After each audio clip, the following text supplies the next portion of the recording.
There.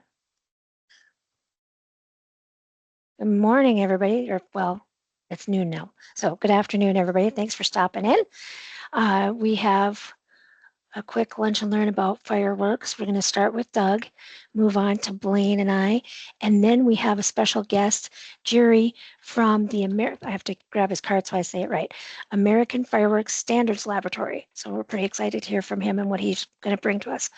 So without further ado, and to go along with that, this is a webinar, so it is automatically recorded and you are automatically put on mute. So don't hesitate to reach out if you have a question or something, and I'll work on unmuting everybody as we go. All righty, you ready, Doug? I will get your point here. Good afternoon, everybody. Good to see everyone again. Thanks for jumping on with us today to talk about fireworks. So what we kind of have planned is just a quick general overview of what we have at the state as far as state laws, codes applicable to fireworks. We're not going to get real deep into the weeds on these specific codes, but try to give kind of an overview of what's out there, what things we can enforce, what we have struggle enforcing, and where the kind of gaps are. And like Marcy said, then we'll have Marcy cover a little bit of public education materials that are out there, and Blaine cover some of the insurance aspect side of things to hopefully give all of you a little bit more information on fireworks in North Dakota. And then we do have a special guest, Jerry Wingard will be joining us, or is joining us here to give us a different perspective on fireworks and what's out there nationally to know the challenges on that scale. So welcome. We are the Office of the State Fire Marshal. If you want to go ahead and kind of click through these quick, Marcy with me. We are under the Insurance Commissioner. Our role is assistance to fire departments through fire prevention, those core scopes of fire prevention. We are have a number of different specific Century Code required jobs that we do, which is adopt fire rules, including regulating combustibles and explosives, which is also what we'd consider fireworks under, as well as specific Century Codes about fireworks. We do fire investigations, fire inspections, plan review, and public education, community risk reduction are kind of our four core areas that we really try to focus on out of our office, and what's kind of in our wheelhouse at this point in time for our focus for the state. We do run a number of special programs as well, and I do just say these things. Most of you on the call are already well aware of our office, but I do just cover these things just in case there's anybody new that's not as familiar with us. We do run a number of special programs out of the office as well. So if you are running into any questions with those at your fire department or fire district, please let us know. That includes a certificate of existence, delegation of authority, fire safer cigarettes, emergency response guides, those special programs. And I think that kind of covers everything that I wanted to on the lead in as we get to the fireworks. So just a quick heads up, kind of some national stats that we ran to find interesting is the sheer number of fireworks related injuries across the nation. I don't think that would be any different in North Dakota. We have reached out to the Department of Health to try to get our statistics for injuries and burns, fatalities related to fireworks, but we haven't been able to get a good handle on that yet. So that's something that we're working on. Hopefully we'll be able to report out next year when we update this. However, anecdotally, I do know that we do have fireworks injuries every year in North Dakota, and sometimes that does include fatal fireworks incidents as well. So I don't think we are necessarily different than what's happening across the nation. Fireworks continue to be a high risk and high hazard, and it also continues to be something that is a continual exposure out there that hopefully we can continue to communicate to our public safer ways to navigate fireworks. So as we look at what we were able to get from our state information was through the National Fire Incident Reporting System, NFIRS, which again will be going away in this year. We'll be switching to the National Emergency Response Information System. But what we're able to gather from NFIRS was the number of fireworks incidents indicated, or the fireworks explosions with no fire. As you can see, we don't have many of those every year. Looks about less than 10, depending on the year. As we move over to the heat source by year, as you can see, we have some peaks and valleys, but continually have approximately 40 to 70 fires from fireworks. So what we're taking from that is most of our fireworks incidents that fire departments are responding to are going to be fires, it looks like. We don't have EMS statistics, so I can't share how many of them are injuries that we're responding to. The July incidents, if you look at those, most of our incidents, if you compare those year to year, the blue to the blue, the orange to the orange, those are going to be, most of them are occurring in July.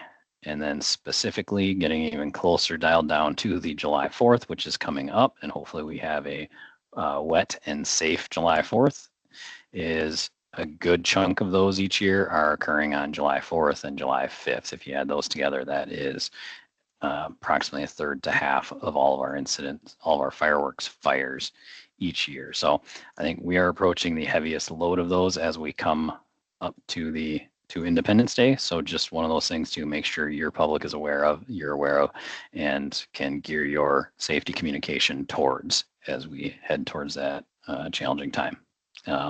Hopefully the conditions stay green here in North Dakota. As you all are well aware, we're coming off an extremely dry winter and spring. Hopefully our rain and moisture levels continue as they have been over the last few weeks. So we have a little slower of a year for fireworks related fires. Getting into the regulation of fireworks, they are regulated under North Dakota Century Code 23-15.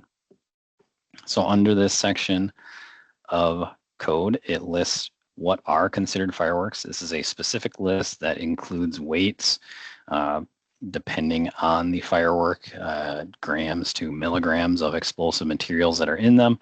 It is a challenging list to understand and be able to convert to any type of actual regulation or control over what can and cannot be in the state. So what I'll say is we have Century Code on what is a legal firework in North Dakota for consumer fireworks.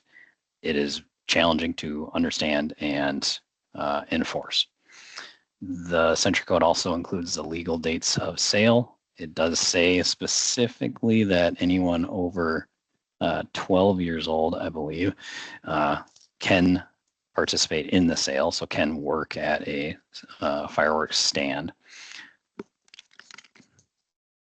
And also details the different licenses that we have at the state level. So our office does maintain a list of licensed distributors or wholesale fireworks distributors. So those people that are selling them to the retail businesses or have both a distributor and retail. In North Dakota, if you're bringing fireworks into the state for sale, you are required to be licensed as a distributor, which includes a $250 fee. I don't think that has been updated in many years. And the other type of license that we have in North Dakota are retail licenses. One other thing I should let you all know about distributors and wholesalers, we have approximately 30 licensed distributors or wholesalers in the state that reapply each year. So pretty relatively low number overall of people bringing them in for sale. Retail licenses, I really don't have any idea. Those are under Century Code managed local county sheriff's offices. And so we have no grasp on exactly how many retail licenses are out there for fireworks. So the two different levels of licensing, retail is going to be your fireworks stand selling directly to consumer. The distributor wholesaler is going to be that higher level license that is selling out to those retailers, the consumer fireworks. The retail license does come with a $25 fee to the county sheriff. Again, don't think we have readdressed that fee in many years as far as I understand or know. So that's what we have in the Century Code for fireworks. As we move on to our state fire code, we have section 5609.1 states that any storage and display of consumer fireworks specifically shall comply with NFPA 1124, which specifically it states the 2006 edition. That section of, so the reason it says 2006, a little background knowledge on the NFPAs is NFPA 1124 used to have pretty specific standards for the storage and display of consumer fireworks. However, over the years and through the consensus document process, they did change that quite a bit and removed a lot of the details in that code. And so what we're left with, the most current edition is pretty vaguely written, doesn't give fire chiefs, fire marshals, fire inspectors out there a whole lot to kind of hold on to as far as how they should be stored, especially when you're looking at temporary storage like we would be over July 4th or over January 1st. So what we're left with is not a real usable section of code. That's why they do point back to the 2006 edition. The confusing portion about that and the question out there, I have heard from other states that they have had legal challenges on whether their code can choose to reference an older reference document versus the most current up-to-date one. Essentially, they've been challenged on, can the state enforce the 2006 edition, or do they have to enforce the most current edition that's been updated in that? So there are some legal questions as to how legal that is in the model code process to, go back to an older document just because that works better for you or has more clear requirements or has requirements that you like. So just something to watch out for in the enforcement of that. If you are looking to go by 1124, I would check both the current editions and the old to see what the differences are and which one you are looking at enforcing and be able to defend that. So looking at NFPA 1124, which is storage and retail sales of consumer fireworks. That includes, without getting too far into the weeds here on specific sections, that includes separation distances for storage trailers, distance from fuel storage, dispensing, ignition sources, portable fire extinguishers, exit egress requirements, heights of sales displays and storage, and the required distances between buildings and tents. So there are some good sections of code in there. Again, that is out of the 2006 edition. The most current edition, I think, is 2014 or 15. And again, a good portion of some of those requirements were removed. So there's a little bit more gray as far as applying the most current edition of 1124. So not a lot out there in the state fire code or the model code, the international fire code for temporary storage of consumer fireworks.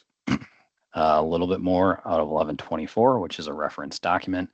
However, watch for those differences between the 2006 edition and the most current edition, which again, I think that's 2014 or 15, if I remember correctly. So what our office has done, I think on the next slide we have that Marcy, is we did try to take what information we do have or what we can pull and tie to either the International Fire Code or the state fire code and 1124 reference document sections, is we did try to pull out some core areas to include. Under the Century Code, we do have to provide an application for retail fireworks licenses to the sheriffs. So we do have this available on our website. And so this application is for the retailer to fill out and submit to the sheriff. What we did is we did include bullet pointed sections of specific points that we think the code does outline regarding consumer fireworks. So we do have a automatic sprinkler system requirement. However, due to the challenges in our state and the regulatory relationship that we have with business in the state, we did work with them last year to soften this a little bit. So we have a little bit more of a little softer approach for temporary. So essentially, we've had a lot of, we pushed out the first bullet point there, the sprinkler requirement. And we had a lot of pushback from industry saying that they've been doing this forever and never had any issue. And basically pointing out that these is temporary. Fire chiefs may be okay with it, but if we have this guidance out there, then creates a lot of friction for the local jurisdiction. And we had some fire chiefs that struggled to get through that with the industry and make it all work. So we did soften that a little bit to where with that exception in there that is in bold. So, hey, if it's temporary, if it is limited to the amount in the total building per the square footage, if it doesn't impact the exiting, and as long as they notify the fire chief and the fire chief's okay with it, then they can temporarily basically run their retail under those conditions. We still have the other bullet points that we do think are defensible through NFPA or IFC for guidance. So just a heads up, this is out there in case you run across it. In case you have questions, don't hesitate to reach out. We'll try to work through those with you. That is online at our website. And again, this is an application. It's not necessarily a fire safety checklist. This is meant for that retailer to know what the requirements are. It's not necessarily a form that's there for us to do an inspection with necessarily, but by all means, use it as a reference if you need. Most of the bullet points on there we do believe are directly tied to fire code and are defensible. So that is what we have through our office. So we do have some general century code that outlines licensing, has some specific regulations to fireworks, however challenging to understand and directly apply. We have some fire code along with the reference document materials that are a little more specific and give us a little bit of information on how to make sure that these operations are as safe as we can make them, especially as they're temporary and consumer in nature and moving to different places, different buildings all the time. And we have our guidance out, which is on the application for the retail fireworks license. Marcy, if you want to go to the next one, I think that's all of the items I wanted to cover. So with that, I will let Marcy talk about what's out there and available for other fireworks information through different organizations. And we will have time at the end, hopefully, for any questions for either Jerry, Blaine, Marcy, or myself. Back to you, Marcy. Thanks, Doug. Trying not to rush you off there, but so North Dakota doesn't have a whole lot for CRR related stuff in fireworks quite yet, but over the last 3-4 weeks, we've been talking about the Bucket Brigade program. Colorado has it, and while I was digging into it, it looked really cool and like it could be implemented in community by community. It doesn't have to be a North Dakota initiative. So we're checking into that. We're going to try and pilot it with Bismarck Rural this year and see how it works. We're reaching out to local retailers to see if we can get some buckets donated. And Jacob, the PIO here at the insurance department, is working on a sticker that would have information about, okay, you've got this bucket, fill it with water while you're doing your fireworks, and then dunk the fireworks in the bucket. So it's a really simple initiative, but everybody's kind of is pretty excited about being able to roll something like that out. The other thing that I found during my research in that is the American Pyrotechnics Safety and Education Foundation, which I had not seen anything before, but they have a ton of resources available. They have social media assets, posters, reels, videos, and then their guy is Professor Sparks, is their little mascot talking about fire safety for kids. So there's a lot of information out there and available for you to use. Also, NFPA, of course, has lots of tip sheets, and their guy is Dan Doofus. So there's lots of information out there. If you need help directing this, if you're looking for a very specific asset, let me know and we can work through it. That's for mine. Blaine? Yes, thank you. So again, yeah, my name is Blaine Bergstead. I'm the Property and Casualty Division Director here at the North Dakota Insurance Department. I've been in the insurance industry for about 18 years in different capacities, agent, underwriting, worked on claims, and now with regulation. So I've definitely seen a lot of negative aspects of fireworks. So I definitely have a love-hate relationship with them. But today we'll just go over a few things on the insurance side to potentially help if you guys are ever in a Q&A, getting questions, education. People are asking you guys for answers. If it ever comes up, it's always good to mention insurance. Obviously, if insurance is triggered in this type of situation with fireworks, something probably bad has already happened, and it's also bad if they're not covered. That can be a double whammy there because after something bad has happened and to find that you don't have coverage or miss something in your own policy, or if you do have coverage and something was excluded, that can be a bad situation. So we'll just go over a few things. General liability insurance for public displays. So this would be an individual or a group potentially. I'm picturing, a small group of people decide to do a public display. It's not necessarily a professional pyrotechnic event. It's always a good idea for them to have general liability, some kind of insurance. So if someone in your community is saying we're a small group of people, or it could be a small organization, want to do a little public display for people, they should have something in place. And these can usually be tailored to a specific time frame. You can generally look for a special event type of policy and not an annual. If you're doing a couple days or 1 day event, you can typically find something to cover you just for that time frame. So they're not too terribly expensive, depending on the amount of insurance coverage. The more the better. Umbrellas are never a bad idea to put on top of these, depending on the size.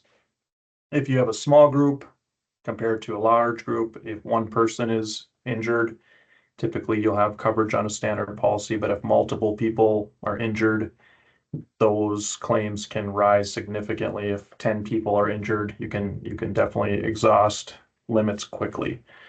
The next one, homeowners, we'll touch on that the most. That's kind of your basic thing where most people will have coverage. Most standard homeowners and policies are going to cover fireworks for property damage, fire, personal property, structures, garages, decks, things of that nature. Most policies are going to have that. Liability on your homeowners is typically going to cover medical expenses, legal expenses if someone is injured at your property. Again, we're getting into how many people did you invite or what circumstances happened, but typically liability is going to cover you for your guests and things like that. And then lastly, specialty insurance. This is going to be your pyrotechnic professionals. Obviously, if they're doing that, they should have insurance. If you have someone coming into your community or if you're at an event, typically these people are going to be required to have that insurance, so they'll should have the gamut of all those coverages. But then next we'll kind of go into some things to look at for these insurance on the next slide here.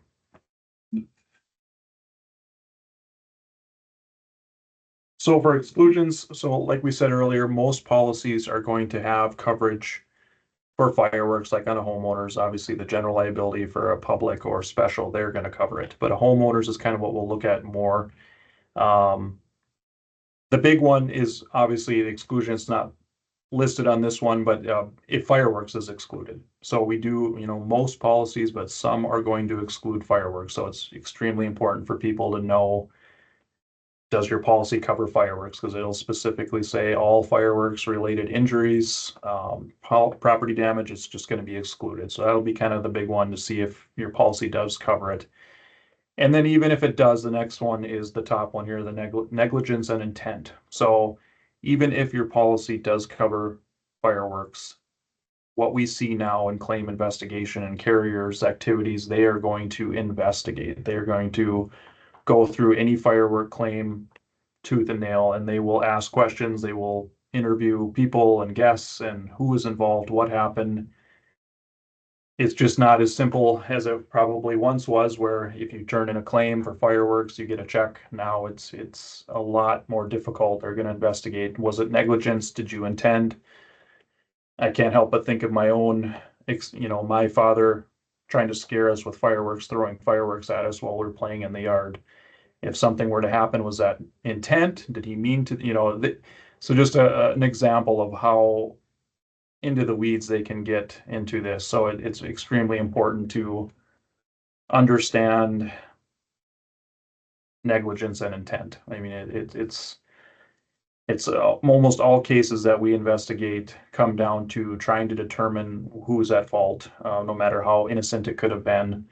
And a lot of times we can't determine that. It has to go to legal and it can get messy. But um, the next one is basically legality. If you have illegal fireworks, that's obviously a no-no if you're getting fireworks. And even if you're manipulating fireworks, if you're trying to hotwire 20 artillery shells together and it goes, they're going to investigate that of what happened, was anything tampered with, the legality. And as Doug touched on, a lot of laws and regulations, that's also important in the policy, as each community has their own laws and regulations. If someone is traveling to another community and they don't know the laws, there could be issues there. Obviously, if you're shooting fireworks off where it's illegal, even if you have coverage in your policy, they're going to find a way to not cover that.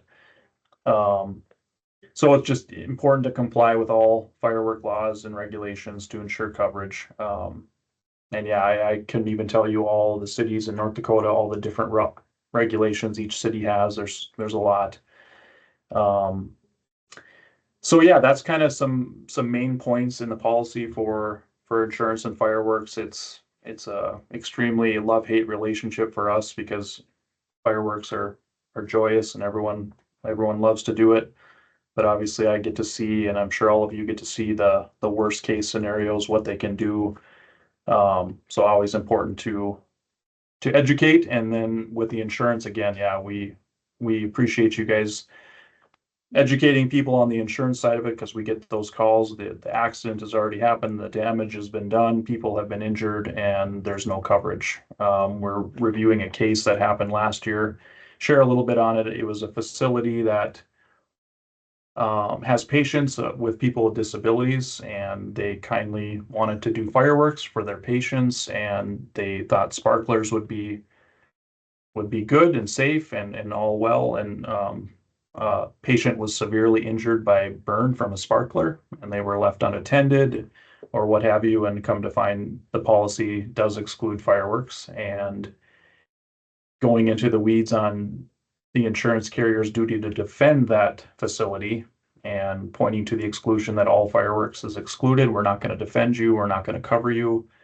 And this is a nonprofit who might not have the means to defend themselves. So it becomes a serious issue. So knowing your policy is key. And yeah, having people talk to their agents and going through that with their agent to see if they're covered is imperative. And that's about all I got.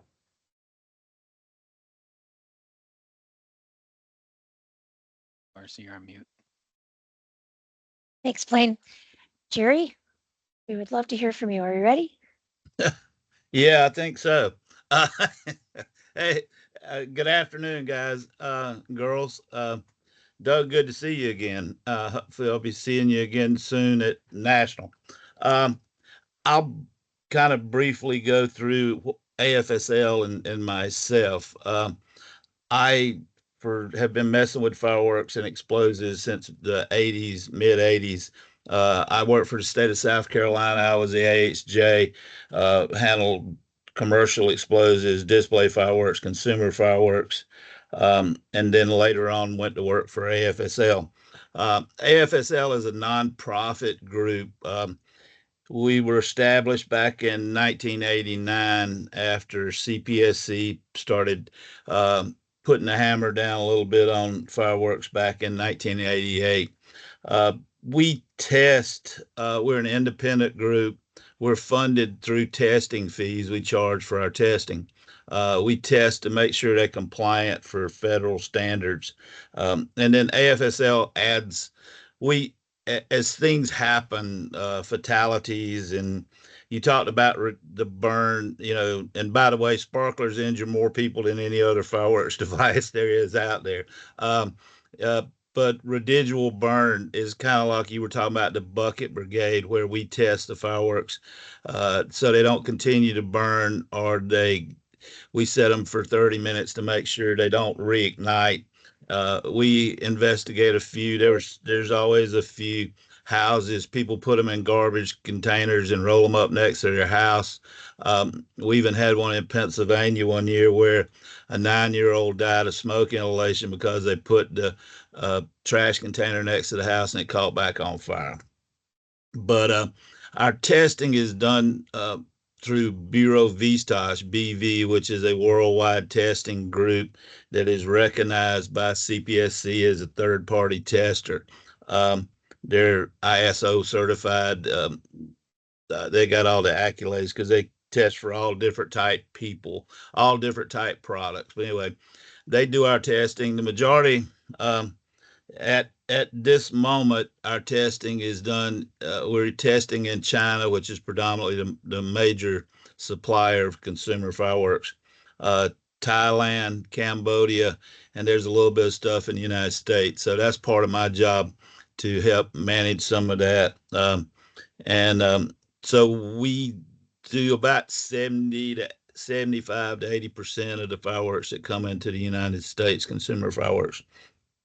Um, in doing that, this kind of get into what may help you out a little bit. And Doug, you still have the opportunity to invite us out to do a training presentation, and still it's at no charge still, so better get it while it's cheap. but Absolutely. you know, because budgets are tight everywhere. but Some of the things that in our presentation, just kind of touch on a few things. Um, is what to look for when you're whether it's a fatality or a fire or just a complaint. What documents you can ask for. There's COCs, certificates of conformity. It's a federally mandated document that every importer record has to be able to provide to the AHJ if requested. That gives you kind of the history of the product, what class it is, what um, what regulations of CPSC it was tested to. Um, Up until here recently, supposed to be this year, um, they had to complete it once they got the product in the United States. Coming up at the end of this year, it's going to have to be completed before the product is shipped. Um, so while they're on the water, this document will be available, and this is to give Customs and Border Patrol and CPSC more time to look for items coming into the ports and be ready to search containers. They will also give them the ability to flag products and companies and factories and so forth. So I have, as like I said, I'm an old AHJ myself, so I've seen the federal government stumble before. I hope this one works. If it does, it'll be a big tool for getting illegal stuff out of the system. But and AFSL, in testing, what we do, we test a group. A factory will call, or a shipper will call us, or send in a request, and we will go out and do a lot. A lot contains of either 500 or 1,500 cases, up to those amounts. It can be definitely less. Depends on the product.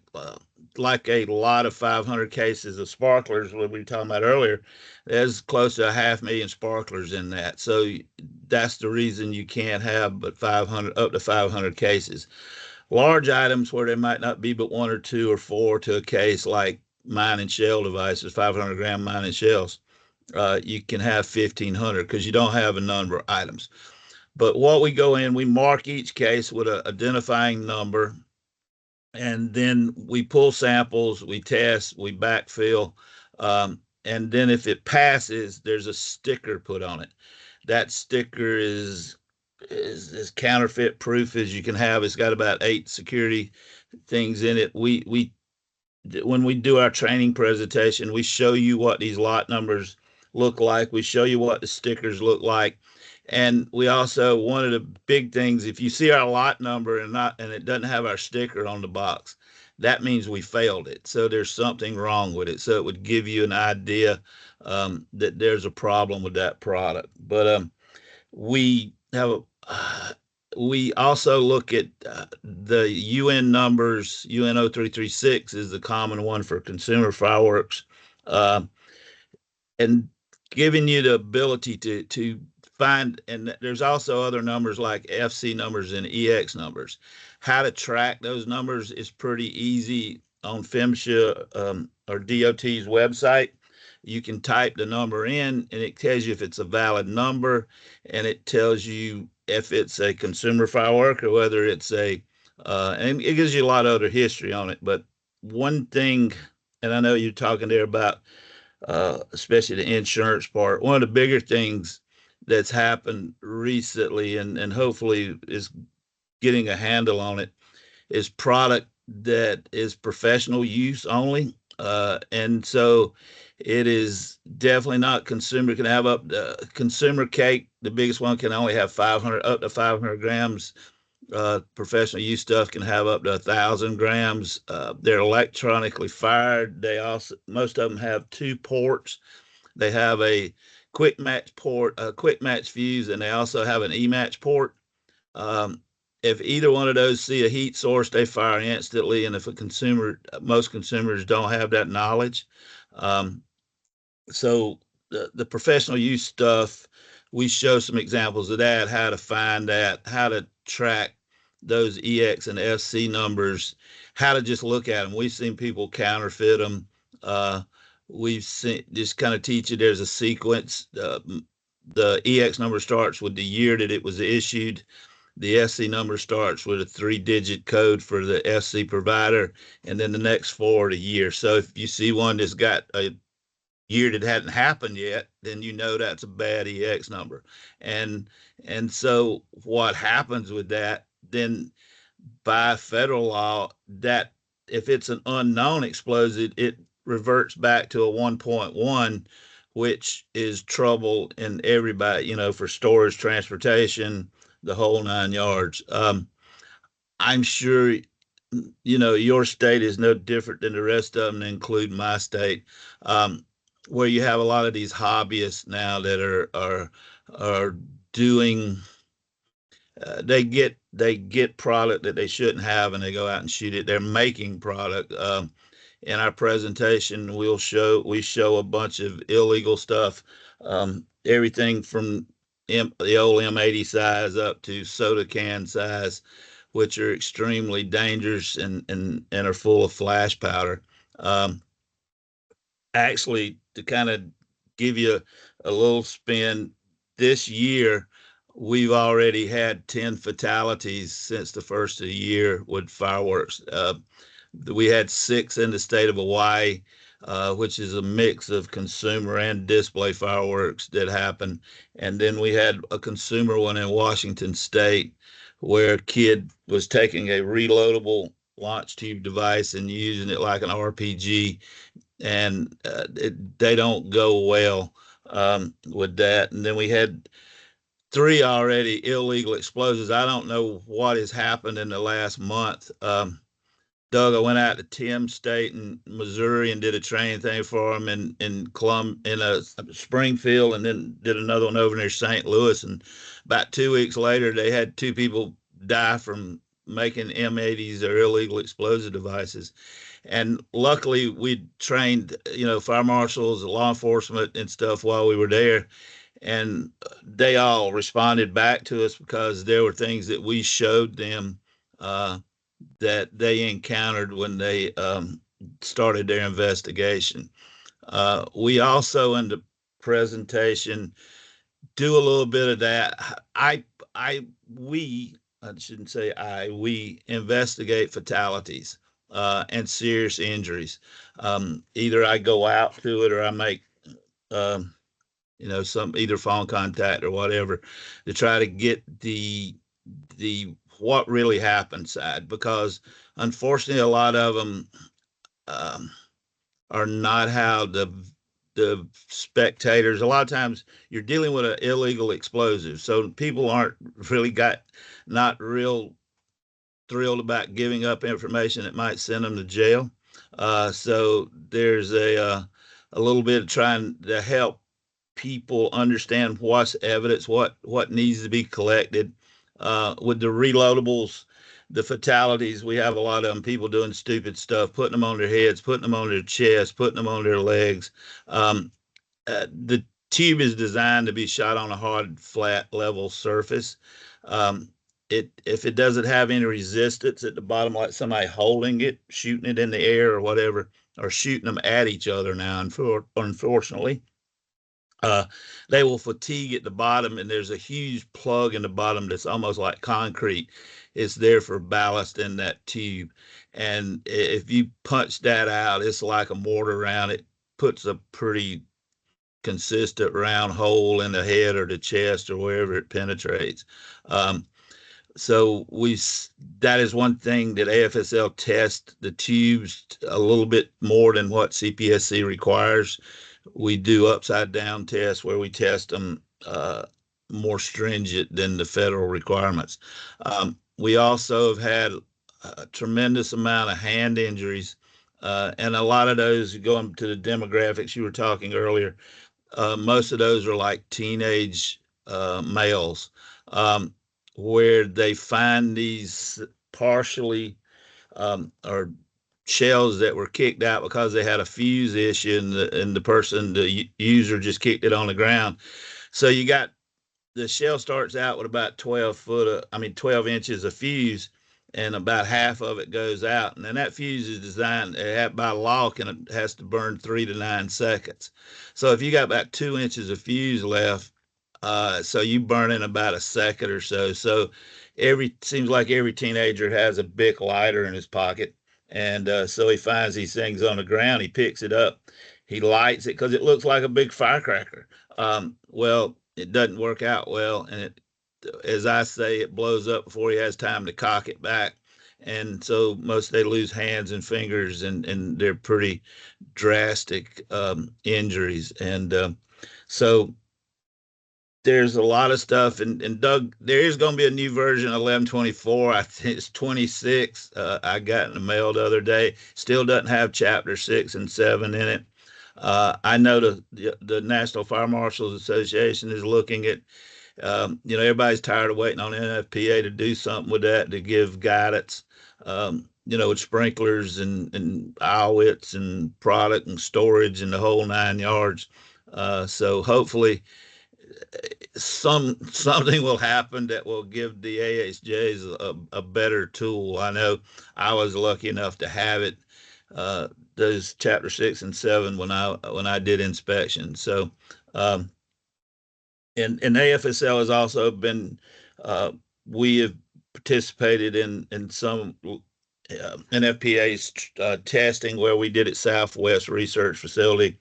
We helped with fuse covers and IWITs and flame breaks and sprinkler testing, and we've also done some work recently with PHMSA on fine mesh metals, just trying to decide what is, right now the law says a firecracker can have 50 milligrams, an aerial shell can have 150. There's some discussion on what is that has been in effect since back in the 60s or something. So some of those things need looking at. Unfortunately, when PHMSA spent a lot of money for that study, which we funded some fireworks for them, it came back inconclusive to need to do more study. So we're actually looking at doing some more studying ourselves. Two, I guess, just to wrap up my little bit of it, and so I got room for questions from all of y'all. We do help. We try to help. Like, I'm working with the state. I mean, Honolulu, on that accident over there. I've got a call in a minute to Liberty, Ohio, where one of the explosions were.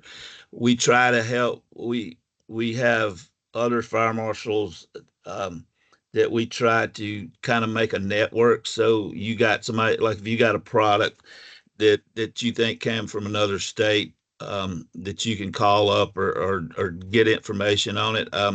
Part of it was created, that training part was created because we were getting less and less assistance from the federal agencies.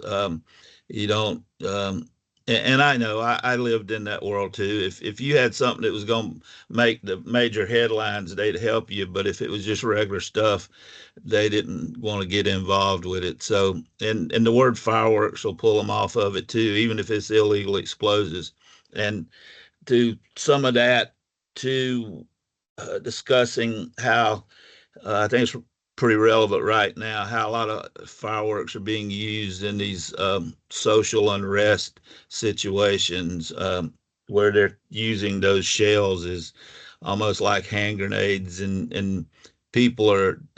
I don't know if y'all have an issue with it, but like shooters skimming 3-inch shells, and we've found them in some raids that have taken place where they'd taken the lift charges off the bottom of them and put a fuse to it so they could use them like, IED devices, and some of them even wrapped with metal ball bearings and slingshot balls and things like that. So it gets it gets crazier. I mean, you had everything that bad happened on New Year's Eve. There was one common word in it. That was fireworks.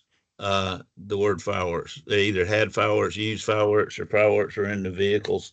Uh, you had the guy recently out in Nine Palms or whatever it's called out in Southern California that went into fertility clinic. He was a rocketry person. He had a web name, a pyrotechnic technico or something like that. He had uh, he was a real strange bird. And then I think the other day a guy got busted that had supplied him with ammonium nitrate to help him make the explosive devices. So and I know your bomb techs in y'all's world feel the same way. Flash powder, you can take tannerite and some of these other products, and you can initiate it with flash powder devices. So it's getting crazy and crazier. The internet made it um, more and more accessible, and you can buy the chemicals online, and so it's. I think most of these people, what happened though, they do that and then they do not realize how unstable that product is, and how, I mean, we had one, he blew both his legs off and what one of his hands and all, but he was mixing flash in his house, and he had a plastic bowl first he was mixing in, then he moved to a petri dish, I mean like a ceramic dish, and then when he went to the last one he used a ceramic dish and a plastic straw, and it created static electricity and blew his house and his legs off. So it's pretty um, pretty rough, along with all the other crazy y'all have to deal with. It's more and more. So, but that's the short version. I could talk for a while, but uh, that's kind of the quick one. But like I said earlier, we do the presentation. It's either 1 day or 2 day. The 2 day when we actually cut stuff open and show you the different compositions and how they're separated and how the federal government separates them. So that's about all I got for now. Anybody have any questions? I'll be happy to try to answer them. Okay, I think I gave you all the power to unmute yourself if you want to. If I missed you, which is most certainly possible, raise your hand or send us a chat or something.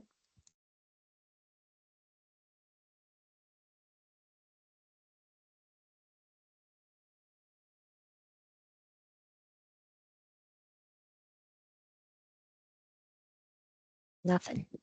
Jerry, I was wondering, I was wondering about some of when you were talking about fireworks and you were mentioning in the stickers that you put on them, you were mentioning a lot of different Yeah. codes. Are Yeah. those are federal standards and there's different levels, or? Yeah. The EX and FC numbers are issued by FEMSHA, DOT. Every explosive product has to have one, so they have to apply for that. Okay. Unfortunately, there's nobody really checks it after they get it. I mean, you fill out an application and send it, and they give you the number back. Um, our stuff, the stickers we have are AFSL, to mark the cartons. Um, they have identifying, each sticker has its own number, and lot number would match the whole lot, but those are by AFSL. The lot numbers are security ink. They have taggets in it where we can test it and see if they're our ink. And the stickers, like I said, they have 8 different things for security. Um, and then the EX number, I mean, the, you know, UN numbers are issued by government applications. You get that when you apply for the EX or FC. Um, but those are all identifying, and some of that is being straightened out because you used to could bring some of this professional use stuff in under UN 0336, which is the consumer fireworks. Uh, and that just wasn't working. So it was done. I don't know. It was for the entertainment industry mostly. Um, Circuses and traveling things, rodeos and different things that use gerbs and different things. They could ship them into each venue. Um, so it had a good intention, but it turned out to go in a bad direction, which unfortunately, like a lot of things do. Thank you. And we also work. I know you had the thing on there about Mr. Sparks, and AFSL also works with APA and NFA. We do presentations at both of their functions, uh, and on safety and accidents in our program each year. Because, like I said, we investigate, and we use those investigations because if there's something that we can fix right away, we do it. We change our rules and we start testing in China wherever it's happening. Whereas if you go through the process with DOT or either CPSC, it may take you years. And right now, there's so much crazy in the government. You'd be lucky to get something in any short length of time for sure. Fair enough. Just jump in and say thanks, Jerry, for jumping online with us today and giving us a lot of that Sure. great information. We appreciate it, especially as we come into this time of summer for us. And Blaine, thanks for the insurance information. I think that's a great connection between fireworks safety with Jerry and what our office has and insurance side of it. And Marcy, thanks for organizing everything and putting together the public information and public safety information stuff. Yeah, and Doug and Marcy, please. I mean, you share my phone number, my contact information. If anybody has a question, they run into something. I mean, it's right now. It's 7 days a week, 24 hours a day. So the phone's always on. Does it ever slow down? That was something I noticed when we were running the stats, was that there's almost no months that doesn't have an accident. No, and it's strange that it used to be. You didn't. You had those lulls in there, but I don't. You don't. There's not much lull anymore. And it was like in the last. Well, I said in the last 2 weeks we've had what 4 or 5 places that blew up. People making illegal explosive M80 type devices. I'd never seen that many in one time, and you know, in that short a period of time. So. Uh, I Darwin may have had it right.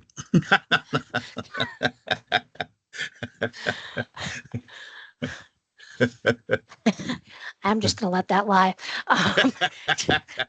Did anybody else have anything? Doug or Blaine, did you have anything you wanted to add in?